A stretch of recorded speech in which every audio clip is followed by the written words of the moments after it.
Araky ny fotoana ny fanomezana ary mpijery dia tafaraka eto indray tsika amin'ity takarivany talata ity manolotra ny arapa mba pirarintso ihany koa ho antsika ny tokantrano manaraka ny fampahalalam-baovao ny fahita lavitra matv amin'ity takariva ity. Iroso avy hatrany ao anatin'ny vaovao nisongadina isika trangam-piarahamonina avy hatrany ny trangana fanafian-jiola amin'ny tambasy teny Ambotra Rahabateny omaly alina namozana ain'olona iray moa izay fanafiana amin'ny tampiadina izay raha ny fantatra dia tsy latsaky ny fitanoany ny isan'ireo jiola tonga nanafika ity tokantrano ray ity volamena sy entana maro hafa ary n'olona sibatra tao anatin'izany. Tamin'ny 12 ora alina tany no nisehon'ny fanafiana teto amin'ny trano iray eto Ambotra Rahaba rehefa avy nanapitsika tamin'ny baramina ny vavahady be idirana amin'ity toerana ity izay ahitana vila maromaro ireo jiola. Trano iray no notafian'izy ireo ary iray mpianakaviana izay eo amin'ny 30 taonany eo no namony ainy tao anatin'izany. Mitantara ny zavantranga ireo havany.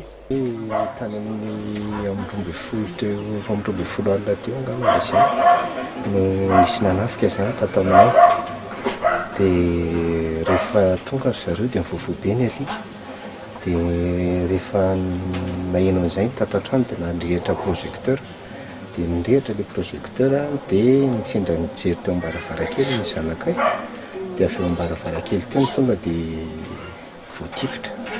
Izany hoe raha ny fijerinay avy aty tonga teto tena olona mahay ilay olona mitifitra azy satria sendra nitsirika mety ana segonda angamba nijery dia voatifitra ilay zanakay. Dia nitaty ambany efa nisy namako ny varavarana tany ambany dia nitsofoka atao anatiny zareo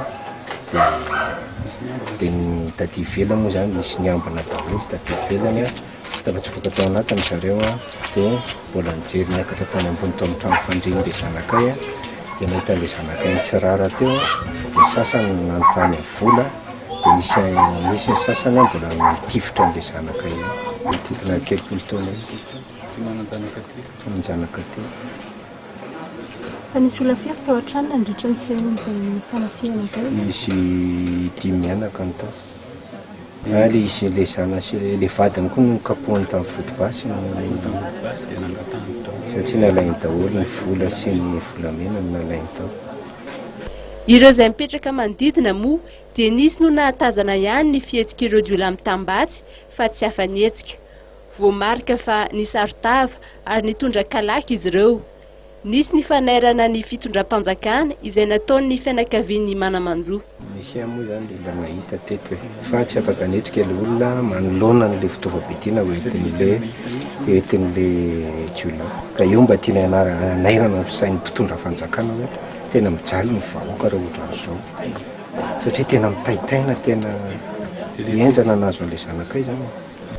Raha ny fantatra dia vola sy volamena no lasan'ireo jiola. Ireo entana sarobidy sasany tao amin'ity tokantrano ity dia tsy misy lasan'ireo jiola ka somary mampametra-panontaniana ny sasany na asa fanafiana no nitranga na misy ambadika ihany. Nisy ireo izay nanamarika fa somary taraiky ihany vao tonga teto an-toerana ny mpitandro filaminana.